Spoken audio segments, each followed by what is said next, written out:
Hello, everybody. Welcome back.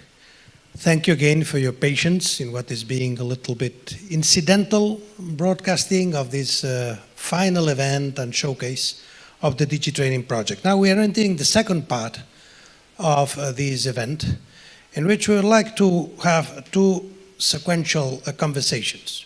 In this first conversation, I am joined here by all those who are actually in charge of the training sessions at DigiTraining.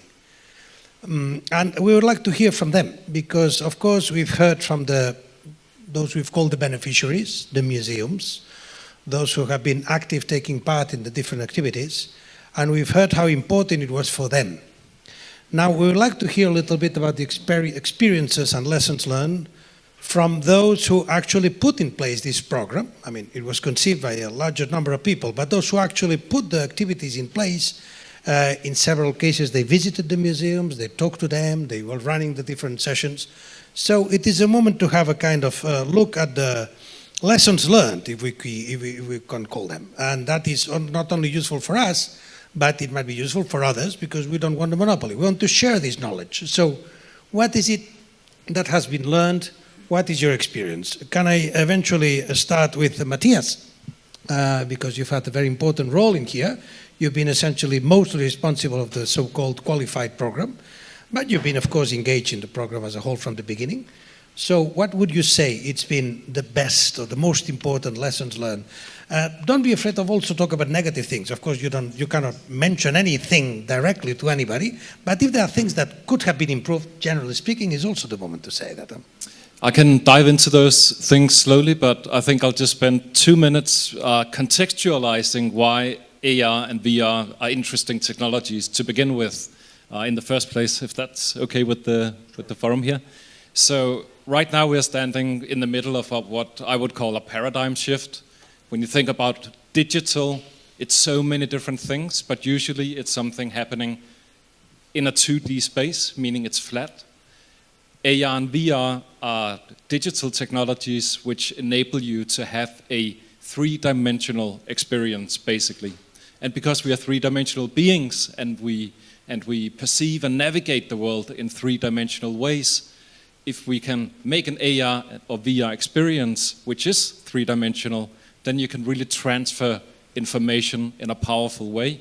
And that's super, super relevant when you're talking about heritage communication, culture communication, and that's, the aim of adding someone like Cora to this consortium is to try to enable museums, heritage institutions to work with people such as us, XR production studios, but also to make them become aware of the possibilities within this space, which some people call the metaverse, some people call XR, and so forth.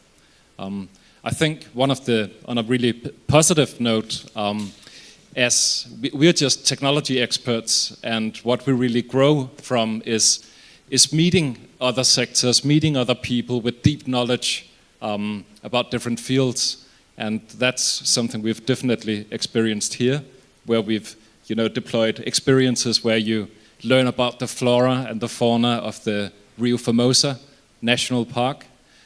Experiences about what it's like living with eye sicknesses, eye blindness, and that collaboration has been quite smooth. We've done it remotely, which in the beginning was a thing that we discussed a lot, how to optimize that process.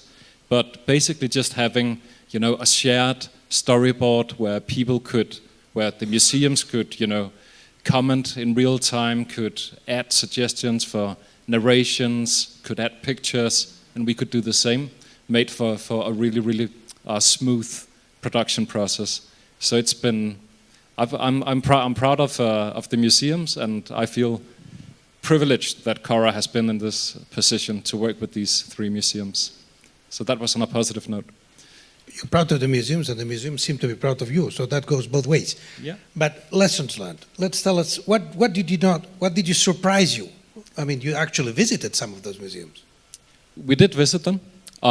My first surprise was that usually as a production studio, someone calls us, they have some resources, and then they commission something from us, right?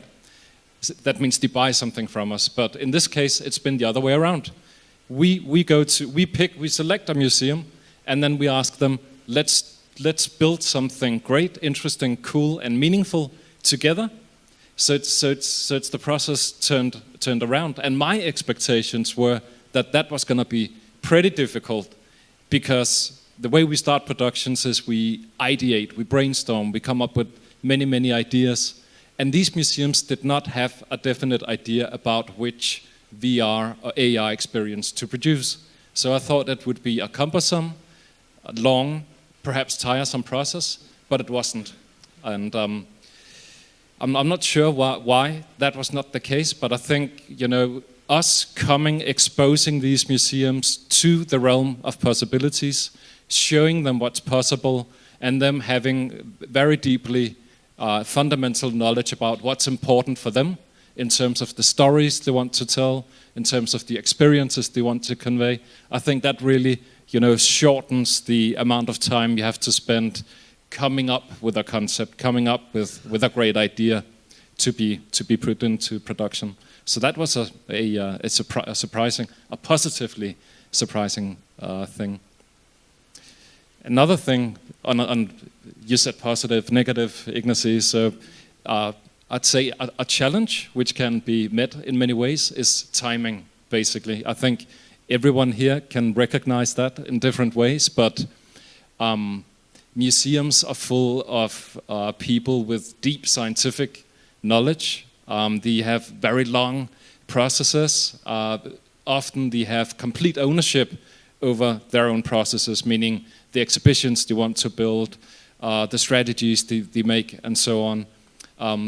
But here we came and we told them we have 6 months to execute, to go from idea to full production to deployment, and that's just how it is. And we've been able to do it, but it's been quite obvious that very different professions have met in this case. A commercial XR studio and a museum, which in some instances is used to working with longer time spans, timelines. Excellent. Now, Anna, from the beginning of the very concept behind DigiTraining, it was very clear, and all the experts who were behind it, putting in practice of this great idea, it was very clear that digitizing is not a process which can be limited to technological aspect. You cannot digitize a museum just by putting some cameras there or putting some technological dimension. You need to change certain things into the management. You need to go into the very way the museum or that cultural heritage institution sees itself, understands itself, organizes itself. And that was essentially the role that you are assigned in this project, you and your organization, to actually join in this training capacity, combining the digital capacity with this management introduction for them and management support.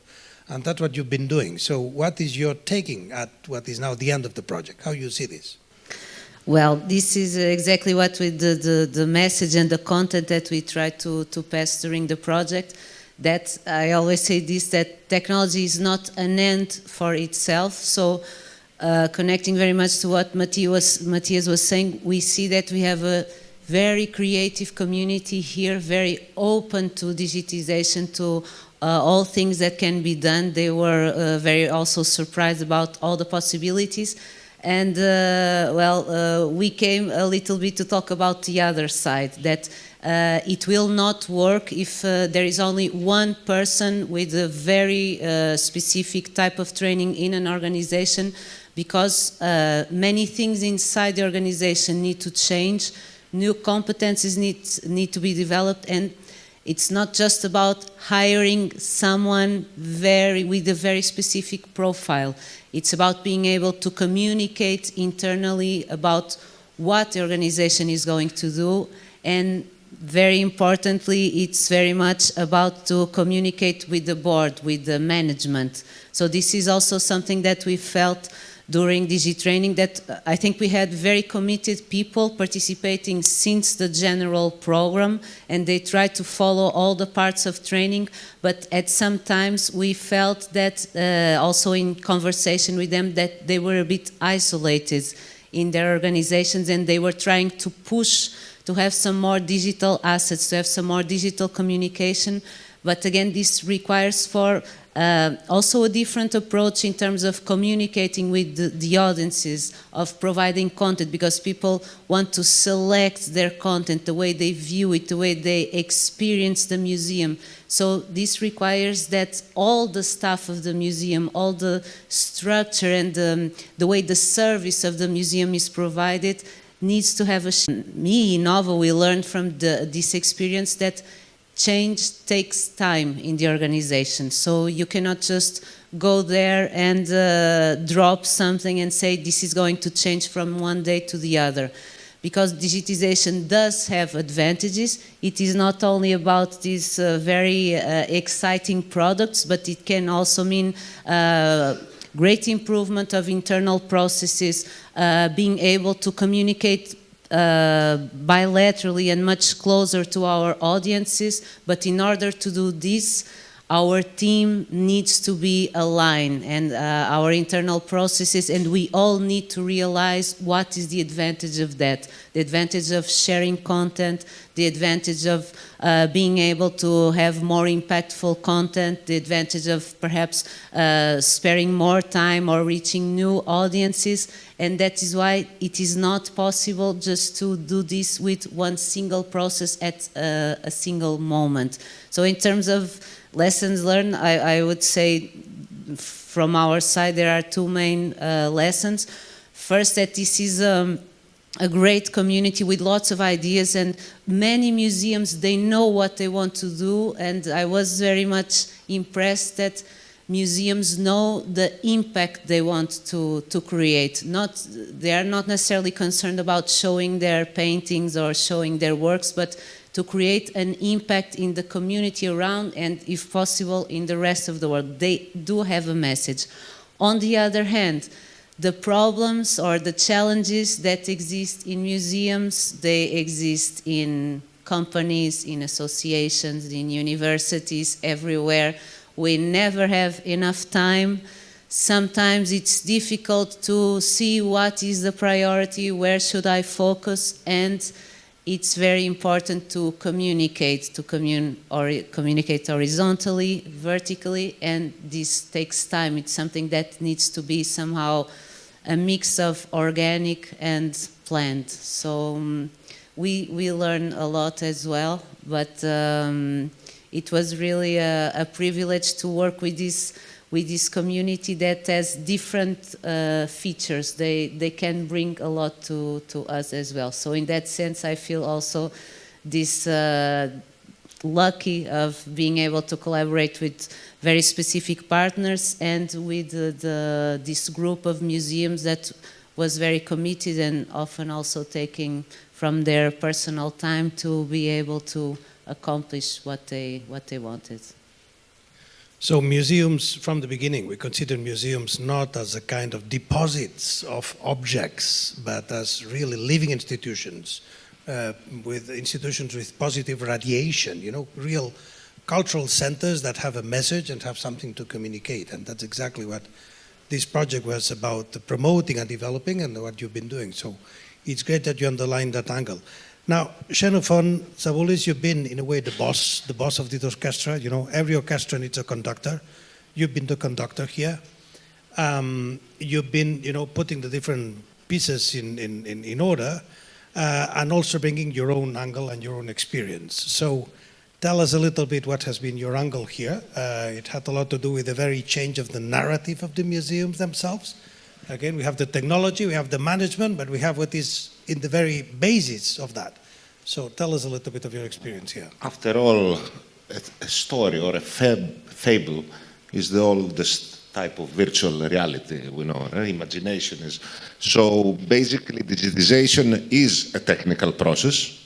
You have objects, you digitize them, you photograph them, you show them. But if you don't tell anything, they're just images. So what we learned from this process is the way to contextualize an object or an exhibition. An exhibition is a synthesis, the synthesis of the curator. There is a way to put objects one after the other, juxtapose them or put them in a line. So we learned a lot from the museums how to serve their need, not only to show an image or show a 3D model, but how to tell the story, what it was, how was this made, how was this used, what were the lives of the communities that developed these objects. So this was a great lesson for us, and actually it gave us new inspiration for new research directions on how to be able to digitally aid this process. Other than that, it was a very challenging, as Matthias said, timing was important, COVID was difficult, but in the end, I think that what they say, if there is a will, there is a way. So. Good. And you wanted to share some images here? No. No. No, it's okay. So your experience is positive. Now, again, when I say negative, I'm not going for negative. Let's say, what would be the challenges that you really believe that one has been time, the other is, of course, what at the end, it all has related with time. Time in many senses, you know, people are busy, so the challenge of changing things immediately. What would be, is it also the mentality that needs to be changed? I mean, in terms of challenge, that people are analogic. Don't you feel that you've been talking to analogic people, and perhaps in 20 years, part of your work will not be needed in this case, because the curators and those managing museums will be digital natives. So perhaps part of what you're showing now will not be necessary. Actually, this is already happening. When we started digitization, working in digitization about 30 years ago, I was an expert just because I could make a 3D model from a few photographs. Now everybody can do this with their mobile phone. There are applications, you can do your own digitization. But they don't tell you how to tell the story. On the other hand, there are so many more ways to explore. What if we ask the question, how do people make beautiful things? It's not explained yet. So science continues. So we'll leave a little bit of this for the next panel. Do you want to react among yourselves, or we can open the floor for questions, but unless you want to react internally here? Just a quick comment. I think it's an excellent way of putting it, what Xenophon is saying, that the challenge that we are facing is not actually giving people the tools to digitize and digitalize and so on in a 10-year perspective, but the questions that are relevant that we need to pose, and what we need to train people to do is to think in terms of aesthetics, and the affective mode. So how do we design experiences that are powerful in terms of storytelling, that are powerful in terms of evoking emotions, so that they are more memorable as an institution. Those types of experiences are important because you leave your audiences with something that's memorable. So I think it's a really interesting comment. Now, we're also joined here by Rafael Menegaldo, who represents, he's been working with Armin from Paris, and he has also had an important role in this training capability. And I wonder if you want to share your own angle here, or we wait. You want to share a few comments here? Very quickly, maybe. Regarding aesthetics, it's funny because we are used to work with cultural institutions in terms of motion capturing and gesture analysis, but we are not that much into the aesthetics thinking. We're very technical. I'd say that our work is on capturing the intangible, invisible part of heritage. So that's another dimension. We have 2D, 3D, and something that's even more maybe difficult to capture. And so we were very happy to have this new experience. On our side, the challenge was that we are a research institution, so we are very focused on research challenges. And so in this case, we had to reorient some parts of the project to make it much more practical, because we could not inspire the museums with something that's too far outreach. So it was a very interesting experience, and I really hope we can continue in that direction. Thank you. So those who are following us online, you might see on the screen, I don't know exactly how it's appearing on your screen, but somehow you should be seeing that you can join this conversation at slido.com, and then hashtag as reference that the number of control number 9652208. I feel like I'm saying a lotto number on the television. It looks more or less the same. This is not a lotto number. This is a number you need to put on slido.com if you want to share any questions with us. So the questions can be addressed to those who are here with us, and ideally they were addressed also to some of the participants, but we are not sure whether the participants are there. Okay, it's okay. Control, you're not listening, but I'm talking to Control. Which participant is online? From which institution? From Algarve. Okay, so you can also put questions to Christina from Algarve, who can join and reply, and she will be connected. Okay, so it's a presential, non-presential conversation, so we can open the floor to questions. So control room, if you can open there and to see if there's any question coming in that we can share, and we'll decide who takes care of it. So any of you at slido.com, Q&A moment.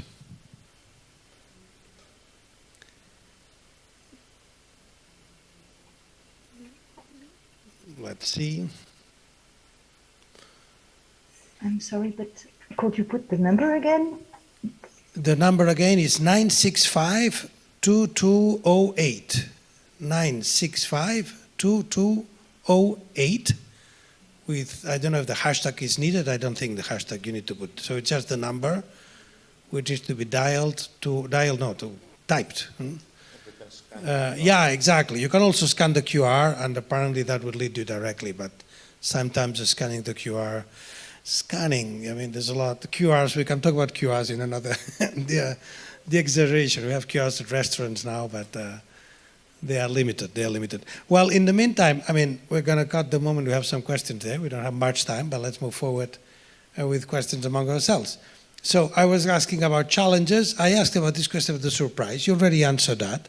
Now, shortly, for the three of you, Raphael, Anna, Xenophon, the surprise point, you know, any moment along this process in which you say, wow, I was not expecting this. I was really not expecting this from museums. I was not expecting this in the visit. What would that be? What would be your surprise moment during this process? Let's start with you, Xenophon. Shortly, a surprise moment, you say, this is not what I thought I was going to find. Actually, there was one, and I found it very important. I asked the participants what you cannot digitize, and somebody answered the feeling of weight. So if you are at a museum and you see a sword that is heavy or something, you want to know how does it weigh. You cannot currently very well simulate this in digitization. You can, of course, hold something that is equally weightful, but it's something that I never thought of that. How to digitize weight. That's a fantastic point. Anna, a moment of surprise. Positive surprise or negative surprise? Let's imagine positive surprise. Say, wow. Okay.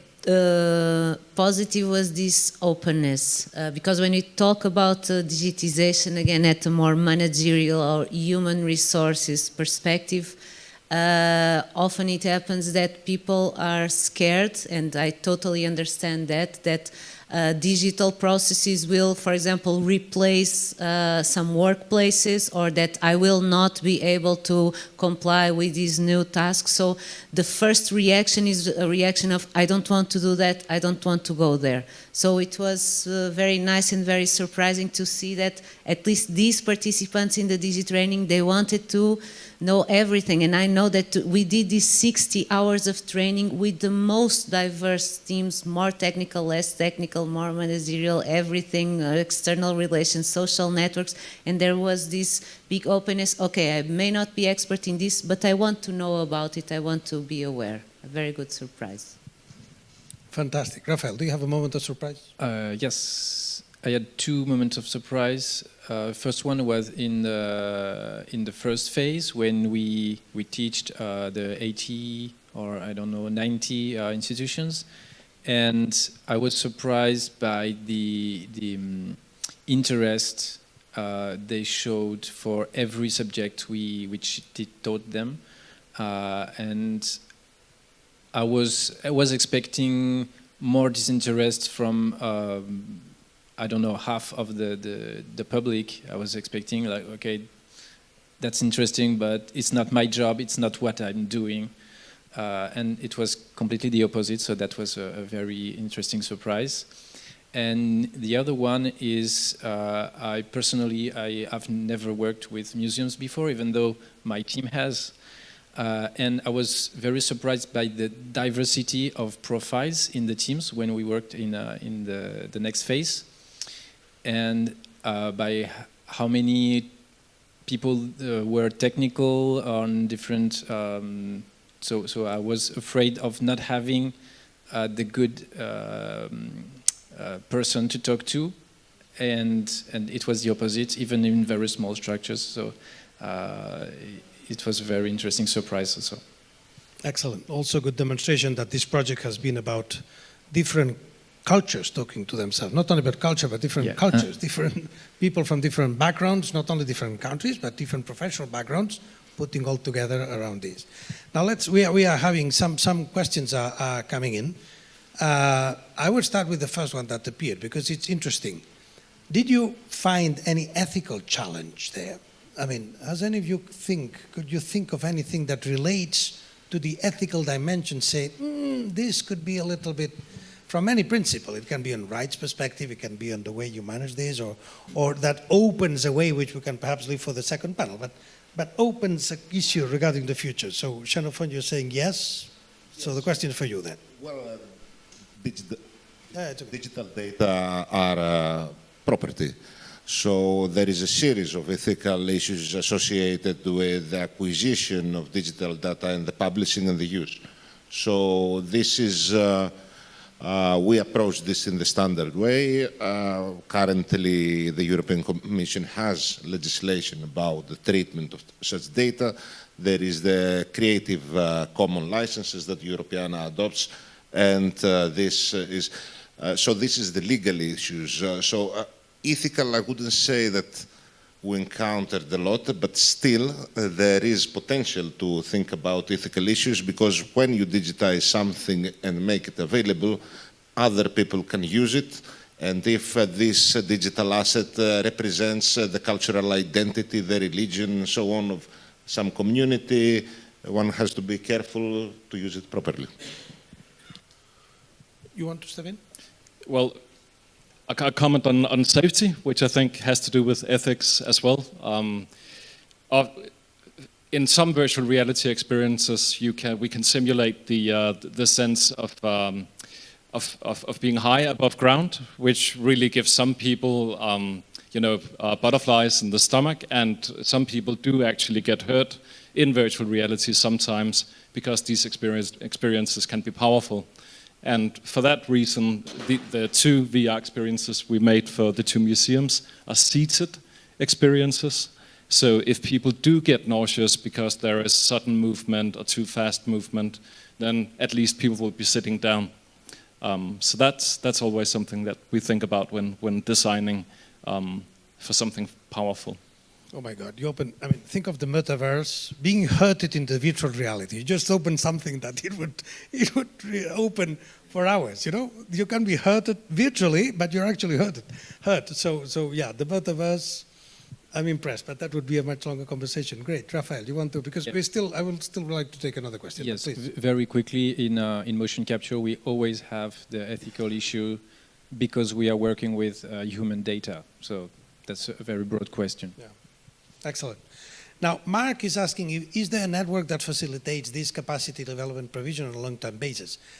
I am not familiar of any specific network. Now, one of the purposes has been, and we can discuss this in the next conversation that will follow up this one, about how to actually allow those museums, other institutions to stay connected and to eventually improve together, share experiences, and to open this to as much future connection. So we'll discuss that, but I don't think there's an actual network established like that would facilitate capacity development in these terms. So unless anybody of you contradicts me, I don't think we can talk about actually a network in those terms.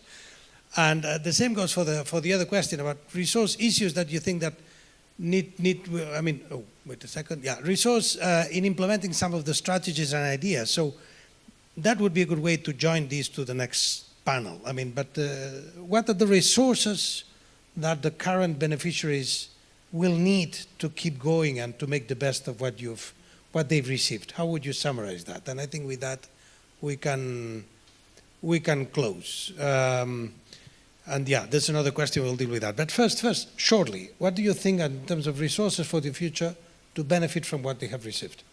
I think the easiest and most important answer is simply ownership, to ensure that there is ownership in the organization, that some people feel ownership about what has been learned from the DigiTraining process, because as Anna said before, it's people get excited, but they feel it's so hard to become ambassadors and to spread that digital excitement. I think that's the way you phrased it. But there are mechanisms that you can use to ensure that someone has ownership over a project on a longer term basis. And I think that's important, because if you feel ownership, then it's easier for you to continue doing activities that are relevant to increase the longevity of these activities. Now, Eloy is asking a question for which I will have a kind of short answer, saying it is absolutely true. All this has benefited directly a number of museums, and it has left outside another number of museums who actually applied for this program and could not benefit from it. We did our best to take as many museums as possible into the general program, but we could not take everybody into the specific and qualified program. So what could we say to them? I mean, specifically, will they have a chance? The first thing I can tell you is that, yes, a large part of this team is waiting for the opportunity to keep going this work in another call. Of course, we are not supposed to be here doing advertising for a project that has not been approved by the European Commission yet, but we do expect the European Commission, hey, European Commission, are you listening? We would like you to approve our proposal for a new project, which you have in the pipeline, and eventually, if that project is approved, we'll be able to keep doing the amazing work that we've been doing up to now. But now it's not on us, it's on your pipeline, and if you're listening and you approve it, a lot of museums benefit from it. Now, of course, we don't have the monopoly of this, and other people are doing this effort. I am very sure that a lot of people, I mean, I know for sure, that a lot of people across Europe understands the importance of this and is working in this field. And with this, I would, unless you want to join, I'd like to close and move into the second. Yeah. 1 minute. Still for those, you can always, everybody will have access to the training contents of DigiTraining, and this was our aim also with the general program. At least you will have this overview of what exists and what is possible, and then you can reach others, collaborate with others, and you will know the type of service or asset or change that you want, so you don't have to do everything by yourselves. So all beneficiaries and non-beneficiaries can still go back to the contents and get a lot of it, I think. Thank you. Don't go away, those of you who are online. We are restarting with a second panel, so I think we are moving. Geraldine is joining us. Great question. I can start off. And I can see that. I can see that. So we are now at the final panel of the final event of the DigiTraining project. For it to be interesting for all of you, is the situation for the future. And in that, we're also joined by Geraldine Bueken, who has not been part of the DigiTraining program, but who has a very solid expertise on that. So we'll also like to hear from you. The purpose of this conversation is to see how can we look forward, what is needed, what should museums be doing because digitization is not a goal in itself, it's about reinventing museums, it's about rethinking who they are, it's about rethinking their mission. In fact, the very concept of museum as we know them is a kind of 300 years old. No? I don't know exactly which museum pretends to be the oldest museum in Europe. I know who pretends to be the oldest restaurant in Europe, for example. We know that. And there's even a film about that. Cabinets of Curiosities were the first museums. The first museums as we know them, that we say. Okay, the Cabinet of Curiosities. But that was kind of more a circus thing. But anyway, so let's look into the future. And I would start, with Geraldine. Can I put you directly a question? And then you can divert. Because in a previous panel, we had a question that was kind of floating there, which is artificial intelligence and museums. So how will AI, artificial intelligence, affect this whole dimension of bringing digitization and the digital transition? What is your view on this? Regarding the future of the museum, the first idea is the role of the visitor. Who is the visitor? Is an ambassador or just a viewer? So the idea of new technologies is to co-create new narrative with technologies. So I think the challenge is more to say, okay, we need to reinvent the past to nurture the vision for the future. And to go to this way, we have to challenge the audience and to make bridges between the digital natives generations and the museum collection. So for the IE, for example, the idea to say, okay, perhaps the museum will be like a place for a mood board of what people feel when they watch a painting, or perhaps the playlist they want to listen when they're in front of a great sculpture. So the idea is to make more interaction. I think it's one of the points. But the other point is to say the ecosystem, and I think also the business model have to rethink, because it's really expensive to go to the digital experience. So it isn't possible to keep the existing public funding. We need to give a place for private funding. And it opens new question to say all these new stakeholders can exchange with traditional cultural stakeholders. Yeah, this brings us the word of exploitation. So exploitation of these, of course, the cultural transition requires private funding. Private funding means eventual private interest, and how do you balance that with the cultural mission that these museums have? It is not incompatible, but it needs to be managed. So Matthias, I think you are in a very strong position. You represent Cora. Let's remind that to anybody who's viewing this. You represent a company, a private company. You're not a public institution. You've been involved in a public project, but you represent a private company from Denmark who has been serving museums and other cultural institutions as clients in their transition towards virtual and augmented reality. Now, how do you see this balance? You know, what is the future of exploitation of this content? How do you see this private-public dimension and your role there? I think we should revert back to AI. What's the role of AI for culture and heritage in the future? And I think you have to imagine YouTube.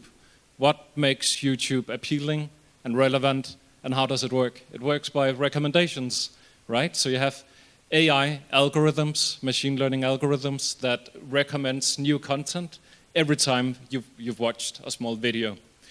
And there is so much content, heritage content that has been digitized and that exists today. And one of the big questions is, what do we do with it? So on the one hand, how do we transmit it, which means where do we make it accessible? And how do we turn it into experiences? But just sticking to the AI question, what AIs can help with is to curate, like a museum curator, an experience of this wealth of digitized heritage that's existing already. So we can train algorithms or AIs to become your own personal recommendation tools to help you navigate the jungle of all this digitized content. I need to react to you on behalf of some people who are probably going to react, but they will not be allowed because they are watching this not live. I mean, you're replacing curators by algorithms. I understand your point. That's the whole point of this conversation. But, I mean, do you really think that algorithms are going to replace curatorship in the digital museum as we believe? I mean, is the future of digital museums or the future of museums to have algorithms in terms of curators? Is that what you're saying? I don't think so. But I think if I was a curator working at a museum or at an institution, and I had 50 kids visit me who were 15-year-old, I could have a program profile them for me, and then suggest 3 different programs that I could take them through. Very quickly, very automatically, based on their age, their gender, where they come from, their interests, what they've been doing on Facebook for the past week, and then I could make a really super interesting, 1-hour experience about the Second World War, or about the human body, or whatever I need to communicate, and I could have an AI assist me in that curatorship, not replace me. No, Xenophon, no disrespect to you, but you have experience. You have life experience and professional experience, meaning you were among the first, definitely from everybody in this panel here, among the first who started working many years ago, almost in the prehistory of digitization, into these topics, When nobody was working digitization, Xenophon Zabulis was already there, You were among the first who went to the moon, to this particular moon. So you have a perspective that none of us has. Because you've seen, and you've mentioned that in other conversations we've had, you've seen that you used to visit organizations and you were the digital guy, they looked to you as a kind of NASA expert, you knew things that nobody knew, you had machines that nobody knew, and now when you go to places, people have in their iPhones part of the capabilities you used to bring to them, and they have it in video games and so on. So you've seen this evolution from being a kind of pioneer into uncharted territories, into going to places where people now have their iPhones, they have everything, and they know as much as you knew 20 years ago. So you're in a perfect position to say, where are we heading? Where are we going in 20 years from now? I don't know what I can tell so much in the past, but the thing is that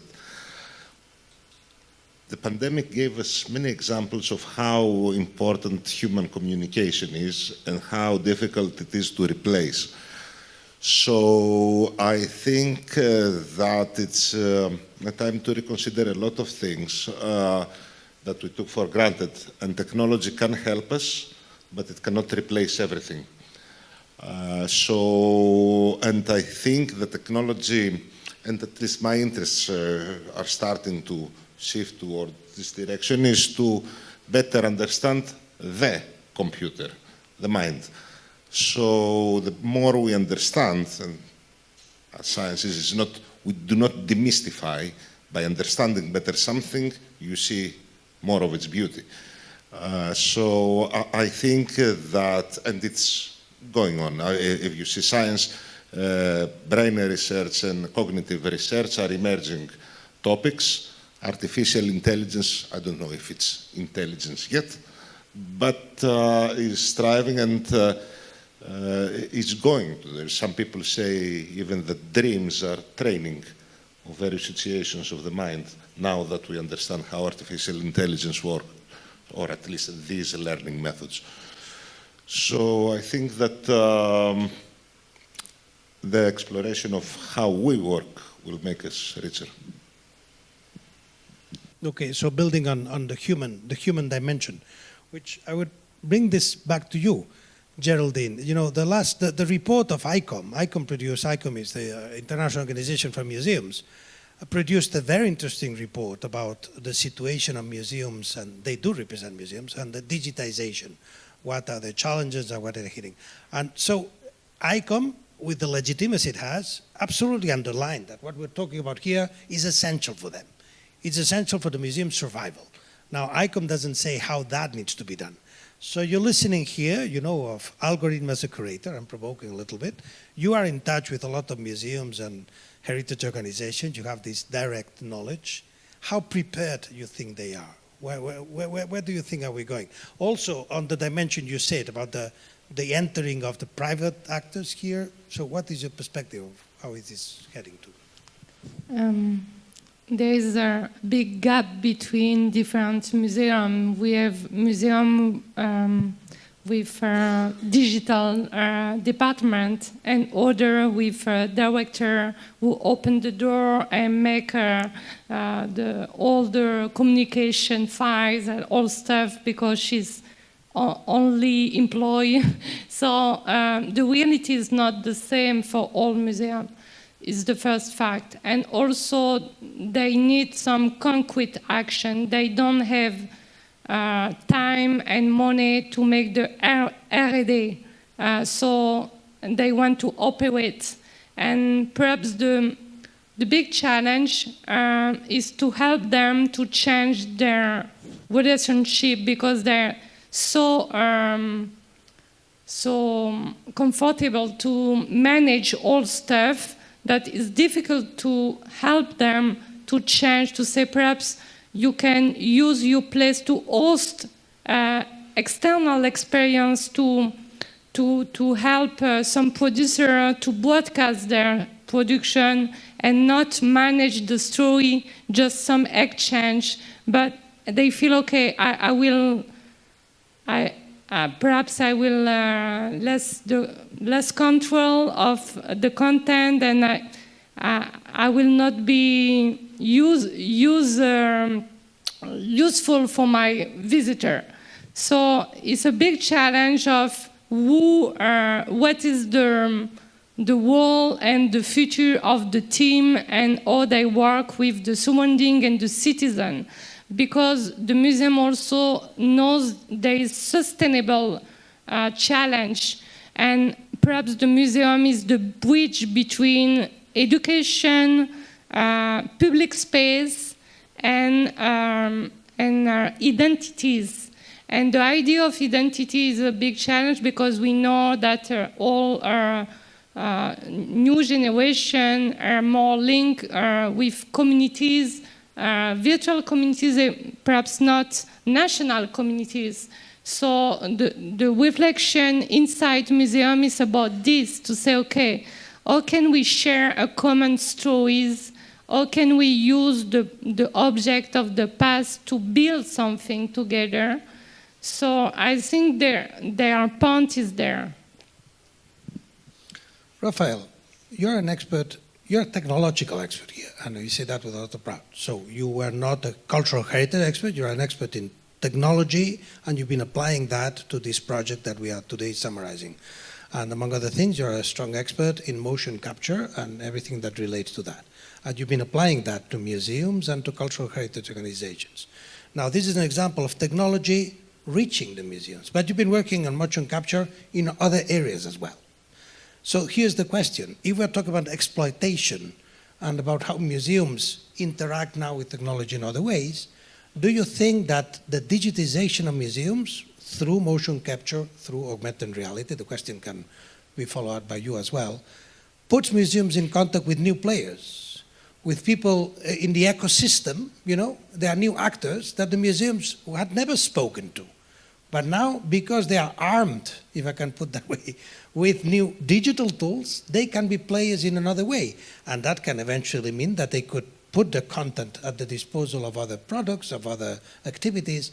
I mean, how do you see this interaction of museums as technological players in an environment that was not theirs? Is it open new opportunities? Does this open new opportunities for museums?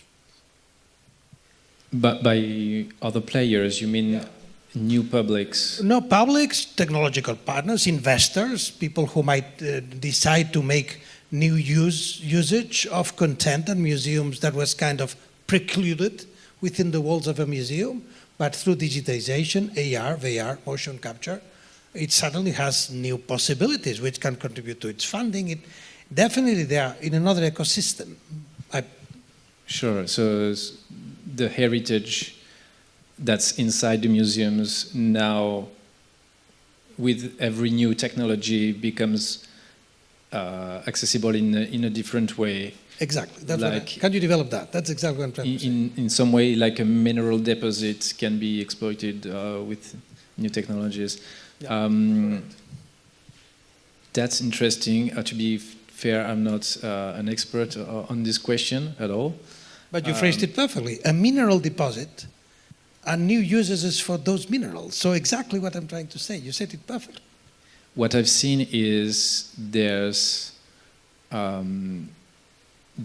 new possibilities for commercial exploitation, among others, and for this there's a need for new partners also, as we have all seen. So we have the museums already have a lot of skills and work with different subsidiaries, and I think it's one of the things that also were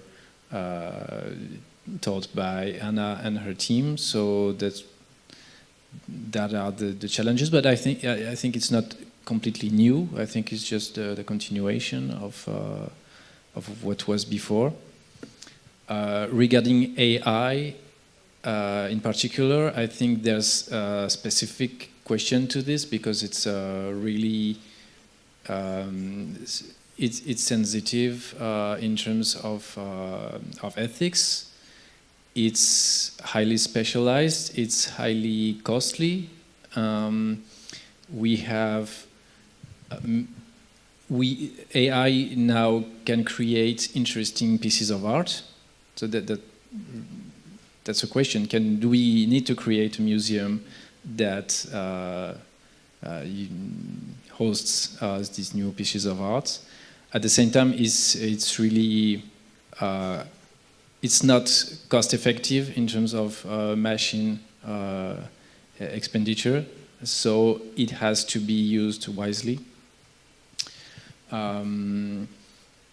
But yeah, regarding your question, it opens up to a lot of new players. I don't know if the museums really compete with other companies that exploited the heritage before. I don't know about that.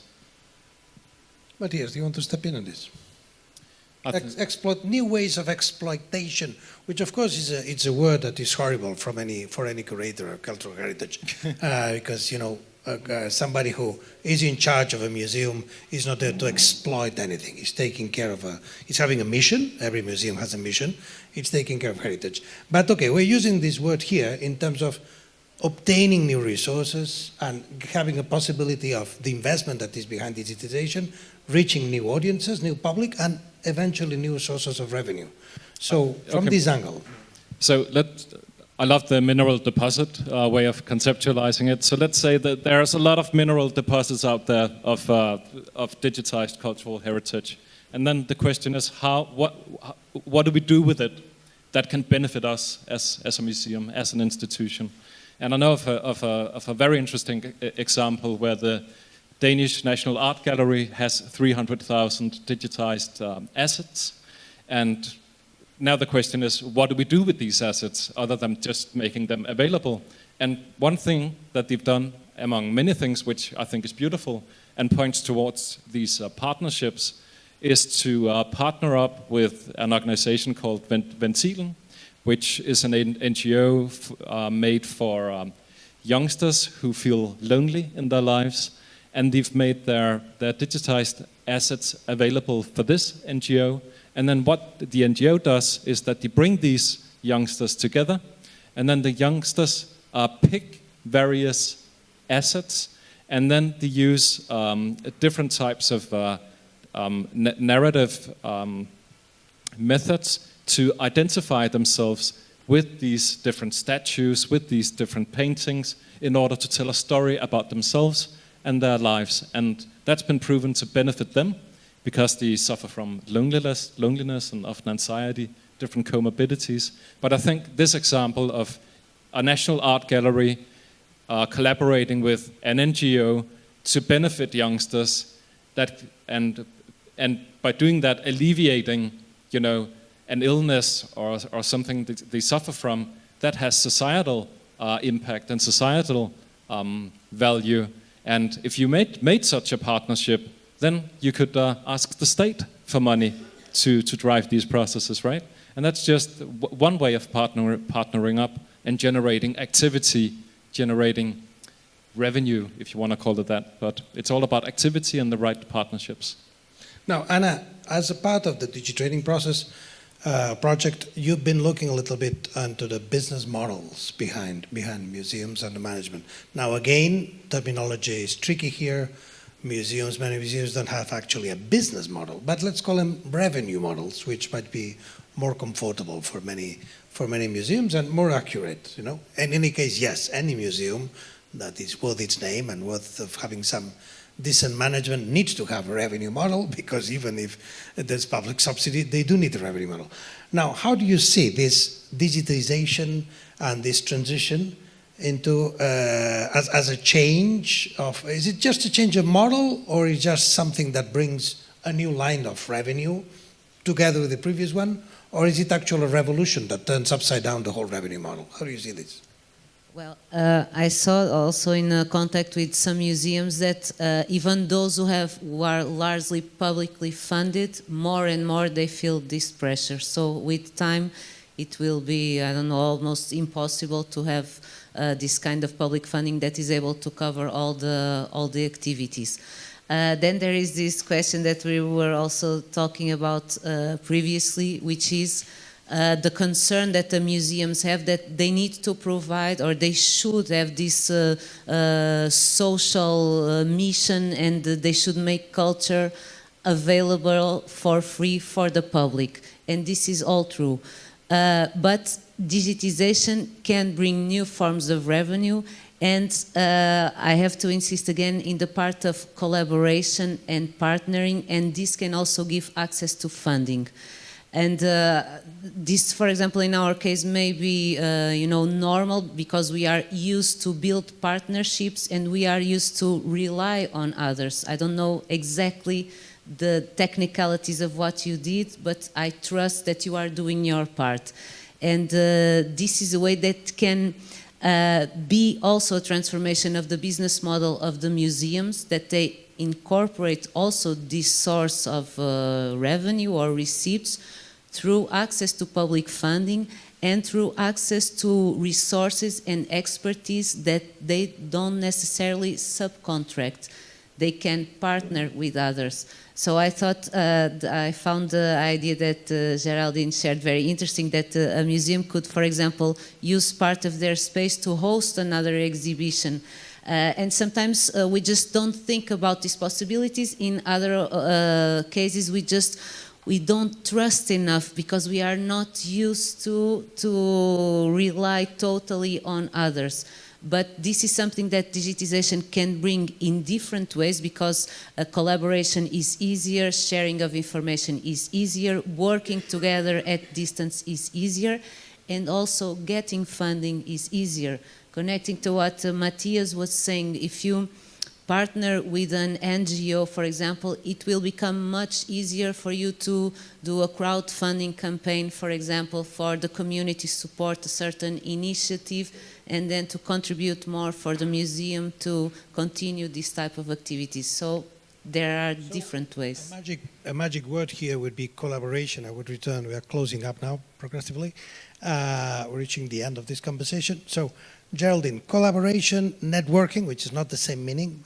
Does digitization push for networking? Does it open new possibilities there in a very substantial way? How would you see that angle?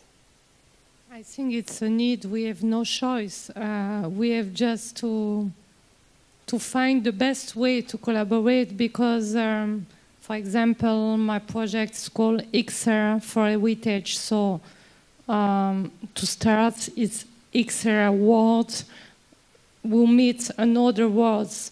And in the collaboration, we see that the operating business model needs the touristic field, the technological field, with all the IT, the content creator. It's a lot of people So we have to build this new sector to organize the revenues and the exploitation and the rights, the in situ and online, all the structural requirement foundation to go further.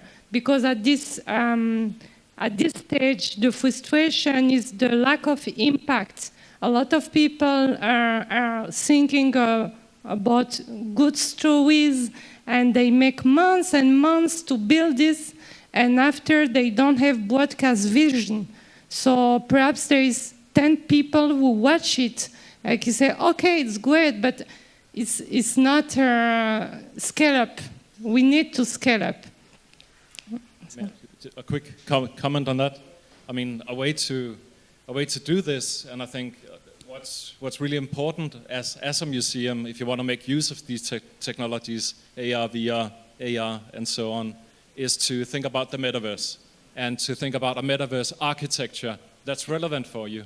So imagine if you have 50 museums that are all working with birds, then of course they should make a metaverse architecture around birds, where you can either try flying as a bird, or rotate and observe a bird up close, or dissect a bird, or make a bird explode, or whatever you want to do with a bird. And then, of course, you need to gain access to this metaverse architecture that you own together with the 49 other bird museums across the world who have this as a topic. And that's a way to start constructing these partnerships and draw lines between institutions, I think. Well, as always, when we have conversation about the future, it's time. So this is being recorded, will stay there, and somebody in 20, 25 years will pick up this video conversation, and we'll see you talking about the metaverse, and we will see what happened and where we are and how they see each other. So with this, we close this panel, and I would like now to give the floor for very closing remarks, not only of this panel of ours, but of this whole event that has been the closing of the DigiTraining project. Stephanie Thomas. Excellent panel. Thank you. We thank you, our audience, for joining us for DigiTraining's final showcase. Although it was not without technical glitch, we delved into the inner processes of cultural heritage institutions across Europe, many coping with the challenges of shifts in the digital environment. We reflected on the capacity building processes at the heart of DigiTraining's mission and looked towards a stronger future. DigiTraining is an EU co-funded project led by Forth, based in Greece, and including partners Innova, Cora, C-Factor, Armin, and Comediae. On behalf of the consortium, it is a pleasure to bring today's session to a close.